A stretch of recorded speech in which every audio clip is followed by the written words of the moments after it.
This has Knicks fans fired up. They defeat the Washington Wizards 119-102. They win their second in a row. They are undefeated at home and improved to 4-3 on the regular season.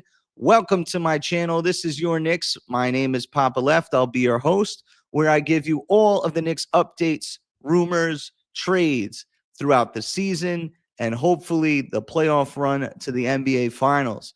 Last night, the Knicks played the Wizards in a game that was actually really close early on. The Wizards were up 10 points at the end of one quarter.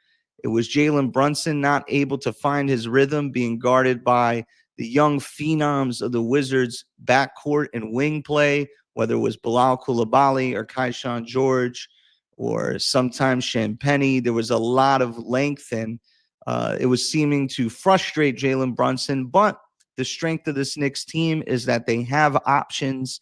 And even though their three-point shots were not able to fall early, they stayed with it. They improved their defense and they found their mismatch. And last night, their mismatch was Karl Anthony Towns versus Alex Sarr, who was no contest for Cat in the paint. Cat was dominant. He wasn't just shooting his threes. He was aggressive. He was driving to the lane, and he really gave the Knicks a consistent look in their offense while they were trying to find the rhythm from three.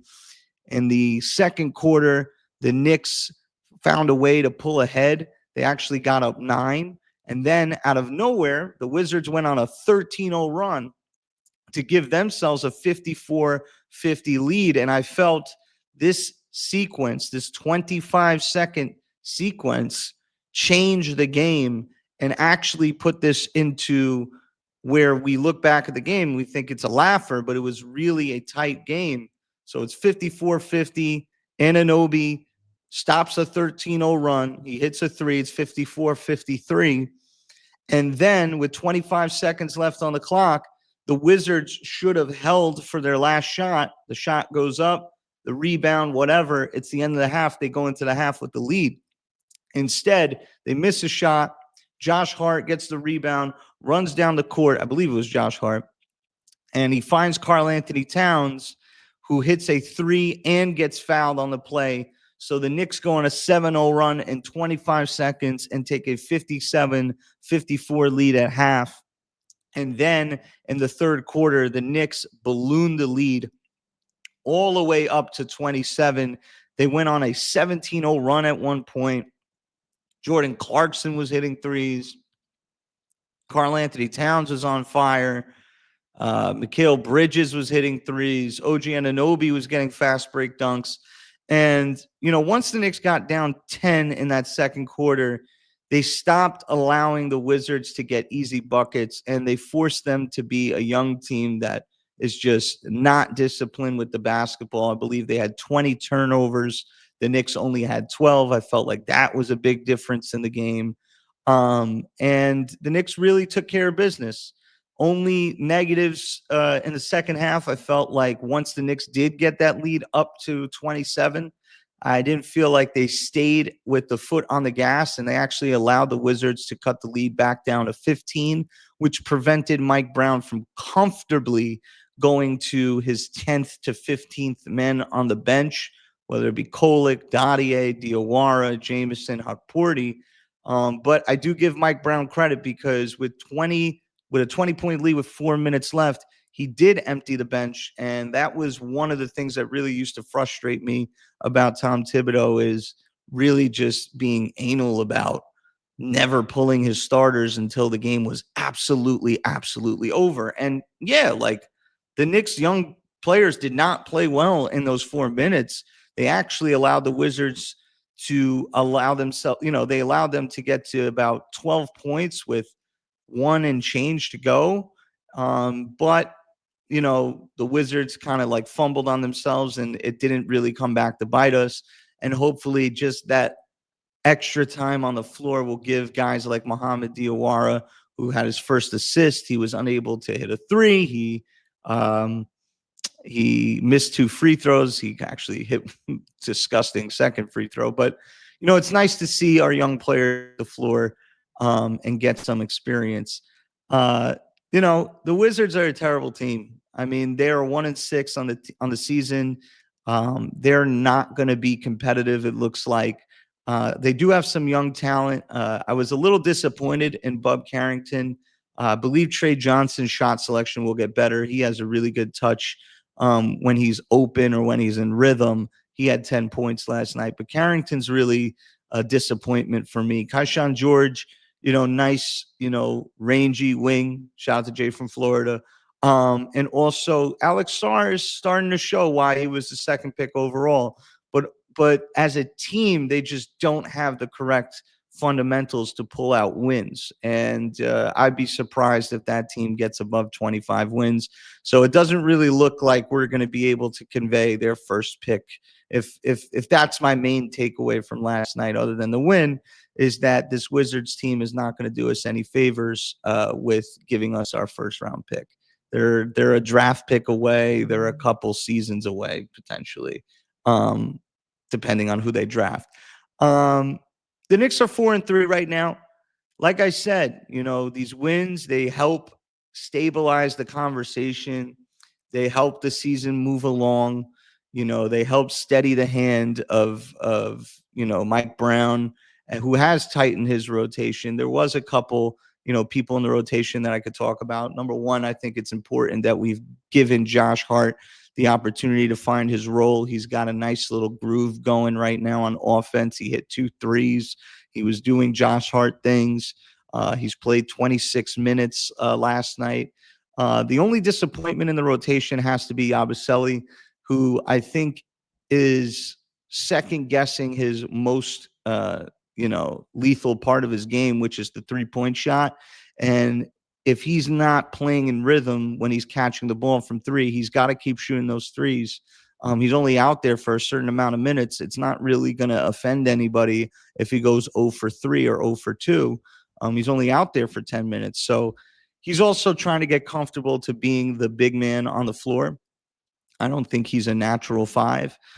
So he's struggling right now, but I think he'll figure it out. But if not, the Knicks are going to have to address that, because with Mitchell Robinson being load managed, and obviously us not playing the Wizards on all these back-to-backs, or even if Mitchell Robinson gets hurt, we need more reinforcements in the front court.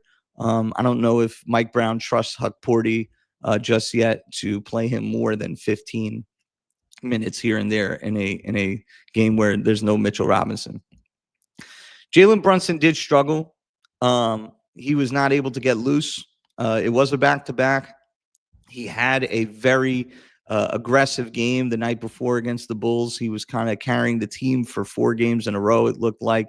So I don't really mind him kind of stepping back and not being able to fight through the length of the Wizards, who they did bother him, it looked like, with some length. But that's what I say about this team. That is something that they have to identify. There's going to be nights where Jalen Brunson has a tough assignment, and you have to look around the floor and find where the mismatch is. Sometimes Mikal Bridges has it with a younger, smaller guard, I should say, on him, because the wing that's supposed to cover Mikal Bridges is now covering Jalen Brunson. An example would be when the Knicks play the Hawks when they're fully healthy.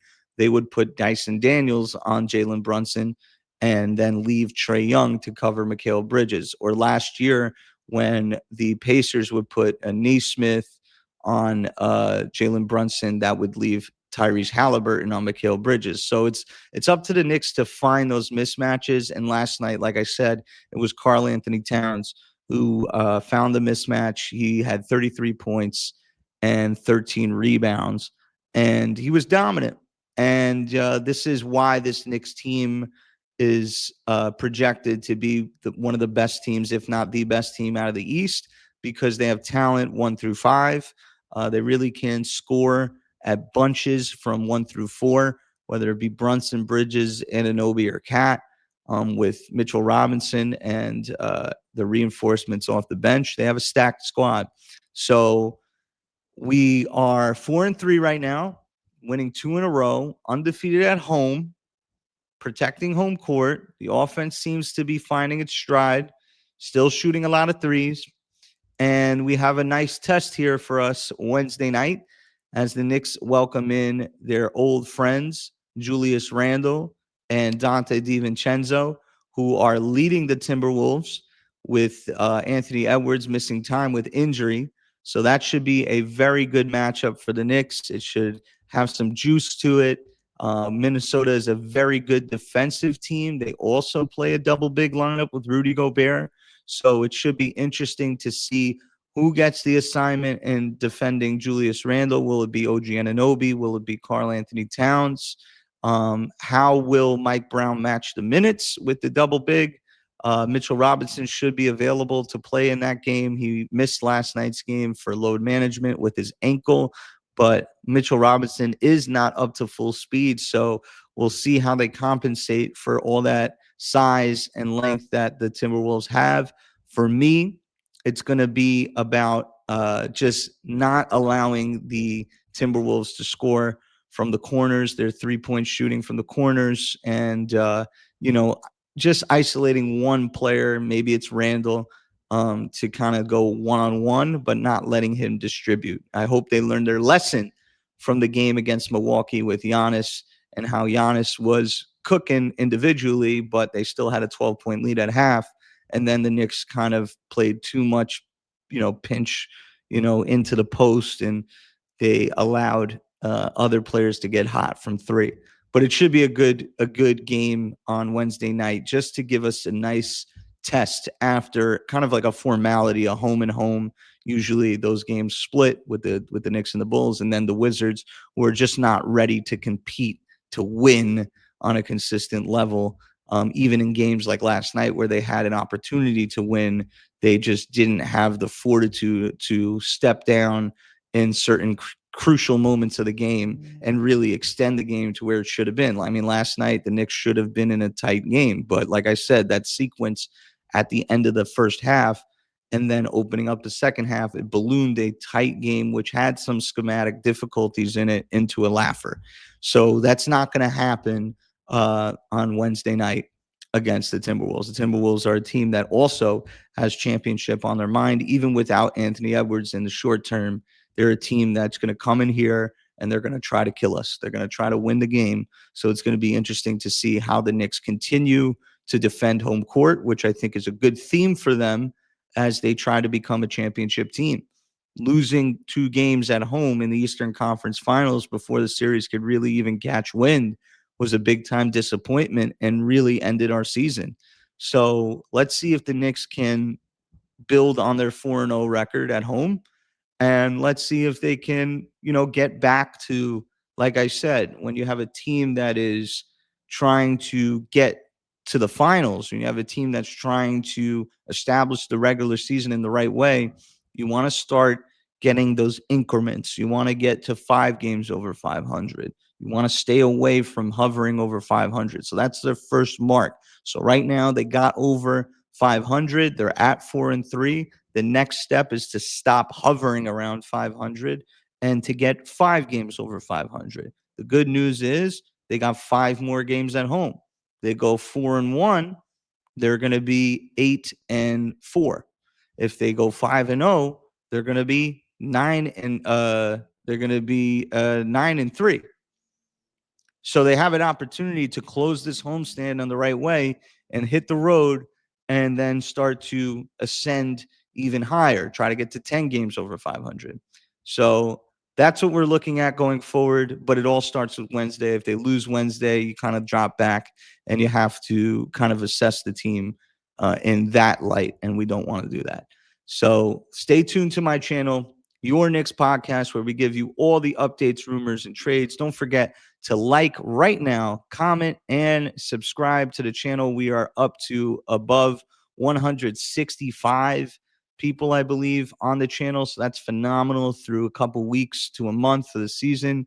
I appreciate your support. Keep clicking through the videos. Keep supporting.